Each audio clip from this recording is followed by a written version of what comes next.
రాజ్యం అనేది ఒక సార్వభౌమాధికార సంస్థ.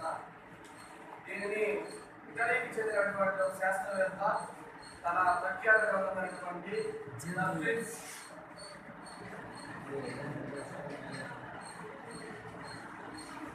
అనేటువంటి గ్రంథంలో జరిగింది. ఈ వ్యక్తుల మధ్య సంబంధాలను క్రమబద్ధం చేసేందుకు ఏర్పడిందిగా చెప్పుకోవచ్చు.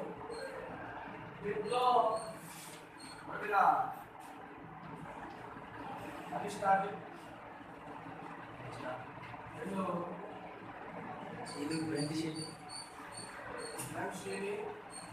బ్లంట్, మూడు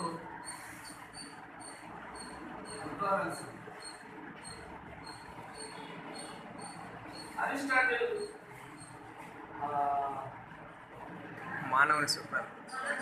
ఒక వ్యక్తి గౌరవప్రదంగా సుఖ సంతోషాలతో మనుగడను కొనసాగించడానికి కుటుంబాలతో కూడినటువంటి గ్రామాల సముదాయమే రాజ్యం అని పేర్కొన్నాడు.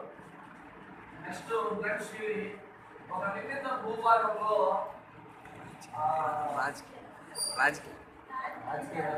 ఒక నిర్ణీత భూభాగంలో రాజకీయ వ్యవస్థీకృతంగా ఏర్పడినటువంటి ప్రజా సముదాయమే రాజ్యం అని పేర్కొన్నాడు. తర్వాత నిర్ణీత భూభాగంలో శాసనబద్ధంగా ఏర్పడినటువంటి ప్రజా సముదాయమే రాజ్యం అని పేర్కొన్నాడు.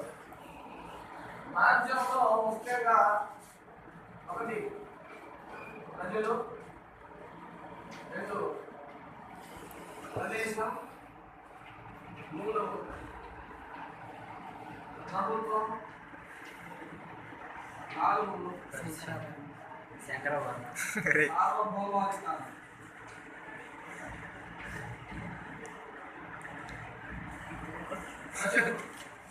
ప్రజలు అనేది రాజ్యంలో ఒక ముఖ్యమైనటువంటి లక్షణం.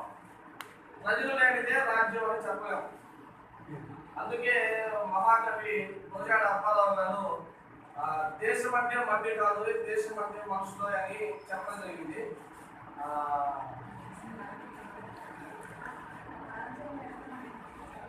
రాజ్యంలో ఎంతమంది నివసిస్తున్నారు, ఎంతమంది ఎక్కువ మంది నివసించాలి, తక్కువ మంది నివసించాలి అనేటువంటి ఏం లేదు.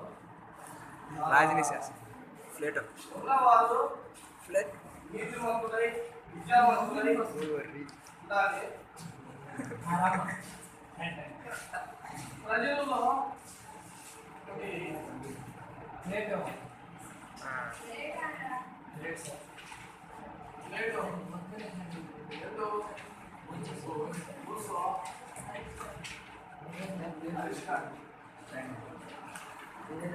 ప్లేటో 5,040 మంది లోపు ఉంటేనే రాజ్యం అవుతారు.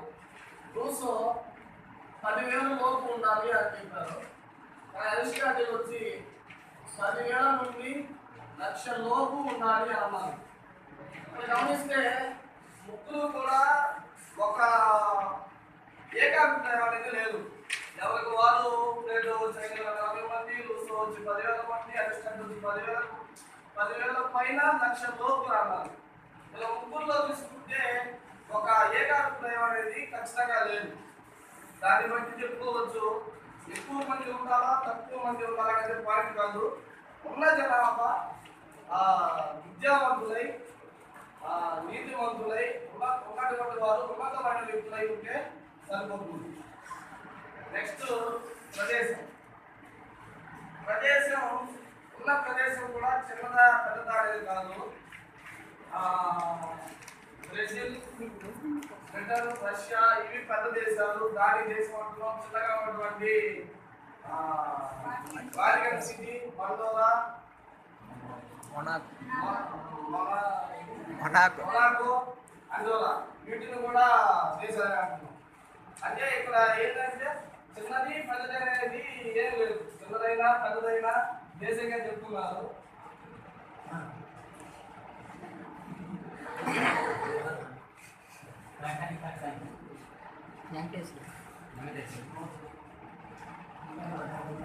నువ్వు చెప్పు. కంటిన్యూ. ఎగ్జాంపుల్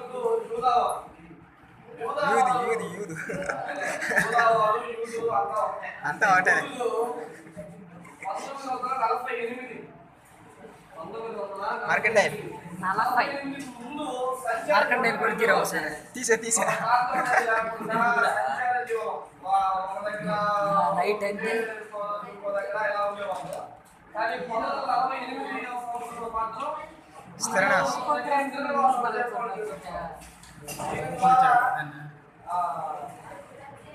ప్రదేశం అనేటువంటిది ఏర్పడింది.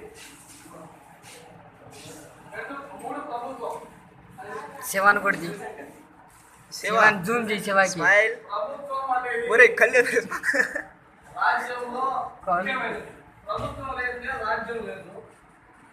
ప్రభుత్వం అనేది రాజ్యానికి సంబంధించిన కార్యక్రమాలు కొనసాగించడం జరుగుతుంది. ఆశయ ఆ, రాజ్యం యొక్క ఆశయాలు నిర్వర్తిస్తుంది. అభిష్టం దీన్ని ఈ మాట ప్లేటో అనేటువంటి శాస్త్రవేత్త చెప్పడం జరిగింది. గెటిల్ రా. ఏం కాదు మా అడ్జస్ట్ గెటిల్ చెప్పడం జరిగింది. కర్ర తీసుకోరా.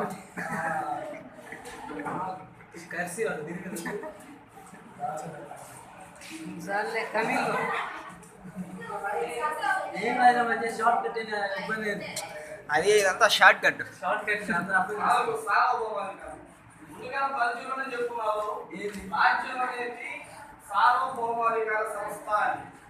అక్కడ ఏమైందంటే సార్వభౌమాధికారం అనేది రాజ్యంలో ఒక మెయిన్ పాయింట్.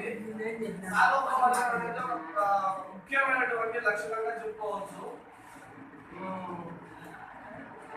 వ్యక్తుల మీద రాజ్యంలోని సంస్థల మీద వ్యక్తుల మీద అధికారం చెలాయించడానికి ఏ కార్యక్రమాలు ఎలా జరుగుతున్నాయనేది చూడటానికి కూడా సార్వభౌమాధికారమైన సంస్థకు అధికారం అనేది ఉంది. దీంట్లో కూడా ఒకటి 2 రకాలుగా వర్గీకరించారు. అంతర్గత సార్వభౌమాధికారం, బహిర్గత. బహిర్గత.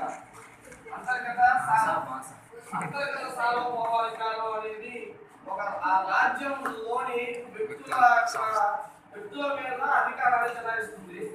2 బహిర్గత సార్వభౌమాధికారం అనేది ఇతర దేశాలతో సంబంధం లేకుండా దానిపై అదే సొంత అభిప్రాయాలు తీసుకుంటూ రాజ్యాన్ని